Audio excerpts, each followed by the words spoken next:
What our country needs now more than ever is the spirit of aloha.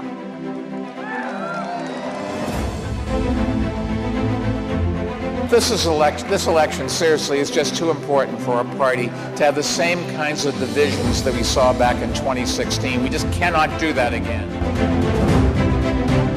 You showed that we are united in our conviction that hope defeats fear, that courage overcomes cynicism, that we will always be a stronger party and a stronger nation when we unite around our shared values.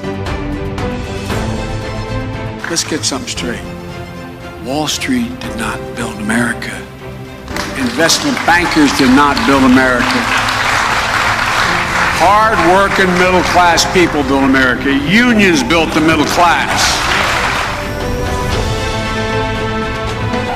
All over this country, workers are sick and tired of earning starvation wages.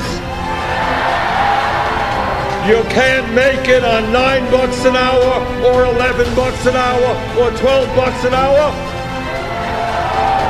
We are going to raise the federal minimum wage to $15 an hour.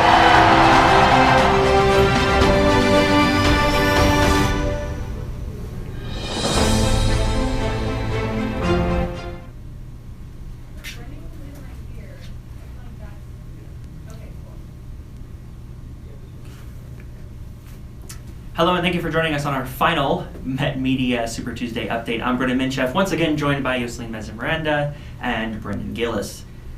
We have one state to call, and it is the state of Massachusetts.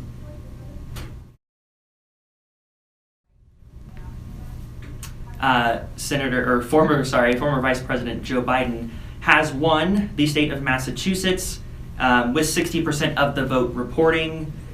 He has 34% of the vote that's been counted. Senator Bernie Sanders of Vermont looks to finish second in Massachusetts, currently has 27% of the vote, and Senator Elizabeth Warren from Massachusetts looks to finish third with 20% of the vote that's been counted thus far. So that's somewhat surprising, honestly, that Senator Warren has not done as well in Massachusetts as I think a lot of us had projected that she would. Polls have closed in California at this point, but we are not ready to make a projection as to who is going to win. I will say that 538 yesterday had Senator Sanders winning by a landslide in the state, but it is a little too early to call at this time. So Brenden, I'll start with you, is your big takeaway from tonight, from Super Tuesday? My big takeaway from tonight, as a whole, I would say, Biden has just been very surprising. He came out of, he was struggling a little earlier in the month, and I think Super Tuesday showed that he is here to play. He's really doing something, and I also am very surprised that Warren didn't get any counties in Massachusetts because, we saw with Minnesota, Klobuchar was getting a bunch of counties, and she dropped out. And to see Warren not even get a single one in her home state, it is a little telling, and it does kind of raise some concerns for me about the direction that her campaign's heading as well. We are going to go ahead and actually call the state of California at this point. We've gotten a few reports in of exit polls and just kind of the pre-vote, the early voters. That's the word I'm looking for. The people who voted early. So the state of California has gone to Senator Bernie Sanders.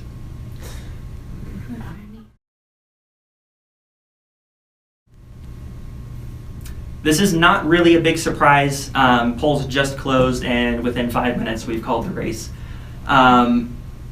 Look, Sanders was always kind of expected to win California. It's one of the most progressive states on the board, along with Colorado, which he did win tonight. What will be interesting and what the big story in California will be is how much does he win by. Politico says right here that he has captured first place. The Washington Post expects it to be a fairly large victory in California. But is it enough to kind of catch up that delegate count that's now gotten away from him? Coming into the night, he had the most delegates, but as it stands right now, Joe Biden has 313 total delegates, Bernie Sanders has 210. And there are over 400 delegates available in the state of California. But the question is, how many of those go to Sanders, how many go to Biden? Do you think it's possible that he picks up more than 100 delegates in California? You know, I would. Are you talking about Biden or Sanders? Sanders. I definitely think it's viable for Sanders to pick up more than 100. I think if there's any state that Sanders could make a decisive victory in, it would be California. And you know, it does kind of suck that they're the last state to come in, and it's kind of one of the most important in all Super Tuesday. But I think that if California goes largely to Sanders, then I don't think that Sanders is as defeated as it might seem with all the states that Biden had won earlier in the night. Yeah, I think so too. It wouldn't surprise me if Sanders won in California, just because of the big population in California and people's beliefs in California and what he's supporting. So I wouldn't think it's a surprise. But do you think, and Yoselin, this is a question for you, do you think winning California big, assuming he does win big, do you think winning California big offsets losing so many statewide races to Joe Biden tonight? Do you think it doesn't matter now, even if they come away with about 400 delegates apiece tonight? Is it hurting Bernie Sanders? Is Joe Biden the big winner tonight? Well, I guess honestly it just kind of depends. We've been seeing that Biden is, representing a lot of the states. So I would still think that Biden is on top of it. I would like to add, though, I do think that Sanders, so even if Sanders doesn't quite come away with a big victory in California, I do believe that his base, the people that support him, he has an energy to his campaign that I'm not too sure that Biden still has. I do think that Sanders could find a way to kind of regalvanize his base to kind of make a comeback should it actually not go his way. I would be very curious to see how that plays out after more polls come in from California and more voters. So that about wraps up what we have for Super Tuesday tonight.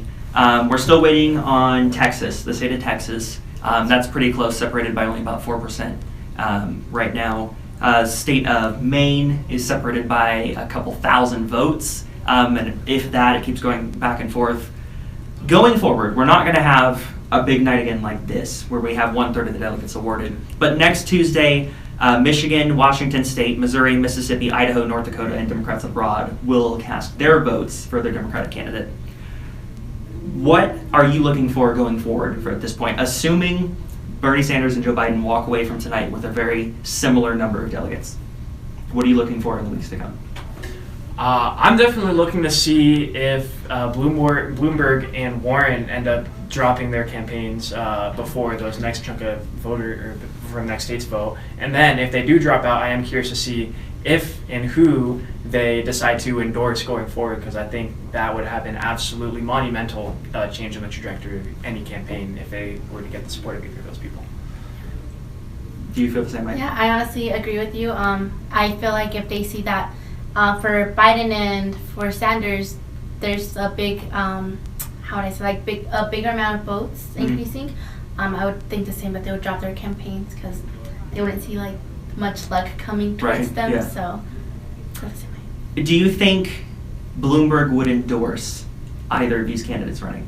And if so, which one do you think? Assuming Warren and Bloomberg drop out within the next couple of weeks, do you see Bloomberg endorsing Senator Sanders or Vice President Joe Biden? Do you see Warren endorsing Bernie Sanders after kind of the, tussle that they had at the start of February?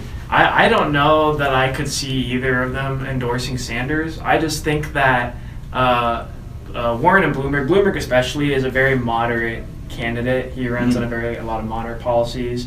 And some of the controversies that surround Bloomberg too, I just don't know that. I feel like if he were to even endorse Bernie, I think that would come to his detriment if that were to happen, because I think a lot of Bernie supporters would so strongly be against things that Bloomberg stands for that I just don't know that it would bode well for him personally.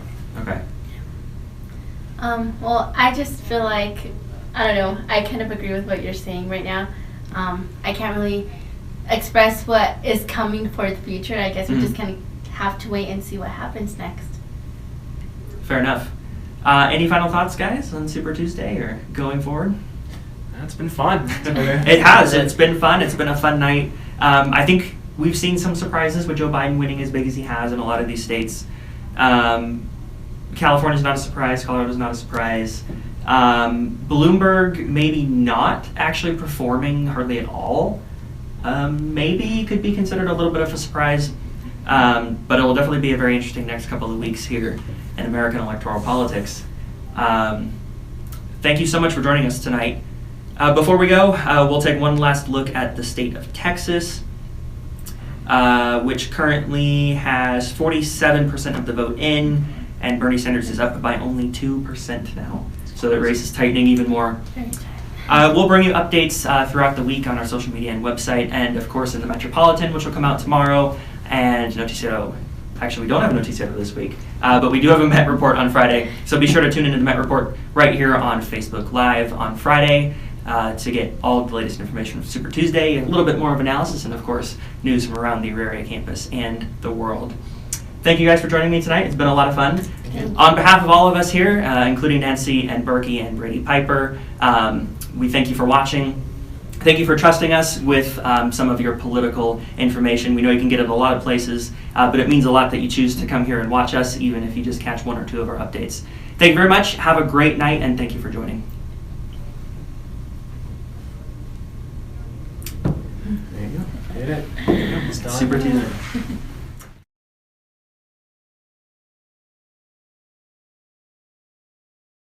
I'm a little surprised they haven't called it yet. I know, But everybody it's else been- has already called it. Bet you within like a half hour.